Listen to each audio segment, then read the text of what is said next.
দা ভেকুলী বিয়া পাতিলে না কি হ'ল এতিয়া ভেকুলী বিয়া ভেকুলী বিয়া পাতিলো তাকে এতিয়া জানো সিহঁতৰ পচন্দ নহলে নেকি কি হৈছে গম পোৱা নাই কি হৈছে বৰষুণ অকমান দিওঁতে অকমান দি পেলাই এৰি দিয়ে কি কাৰণে বা যেনে তেনে চোতালখন তিতেহে দিৱস হ'ল নি আকৌ নাজানো আৰু সিহঁতৰ কোৰ্ট মেচ কৰিছিলে নে নাই গম নাপাওঁ সোনকালে চোৱাচোন সৌজন এই অকমান বতৰটো কোলা নিচিনা কৰিলে সেইজন আহিলেই নহয় ইণ্টাৰেষ্টিং কথাটো শুনা আকৌ কি কঁঠাল আছে ঘৰত 5টামান আনি থোৱা খাবা কেনেকে অকমান বতৰটো এনেকুৱা ডাৱৰীয়া নিচিনা কৰিব এঘণ্টামান বৰষুণ দিয়া নিচিনাকে ভাবিবা আজি বহুত বৰষুণ দিলে আৰু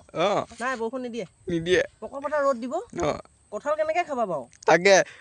মানে এতিয়া ক'ব লাগে ফটো মাৰোতে যে আমি যে মিছা হাঁহি দিওঁ এতিয়া বতৰ মানে মিছা আশা দি আছে এইটো মিছা হাঁহি চোৱাচোন সেয়া এইফালে ডাৱৰ চোৱা সেইফালে বেলি সঁচাকে আকৌ দেই দিয়া আছো আৰু উপায় নাই বুজিছানে দিয়া এই ৰাইজক কি হ'ব ৰাইজক কি ক'ব এতিয়া ৰাইজক মই এইটোকে ক'ম আপোনালোকে বিয়া চিয়াবিলাক পাতোতে চাই চিতি বিয়া পাতি দিব যাতে কোৰ্ট মেচটো কৰি থ'ব যাতে পিছত ডিভৰ্চো নহয় এতিয়া আমাৰ ভেকুলী বিয়া পাতিলে এতিয়া ভেকুলী মতাটো কেনি গ'ল মাইকীটো কেনি গ'ল বিচাৰিয়ে পোৱা নাই ৰাইজে সেয়াই হ'ব তো এইফালে ডাৱৰ সেইফালে ৰ'দ তাকে চাই অকণমান ভালকৈ বিয়া চিয়াবিলাক পাতি দিব মাৰক চেনেল ছাবস্ক্ৰাইব কৰি দিব ভিডিঅ'টো ঠিক আছে বাই ঠিক আছে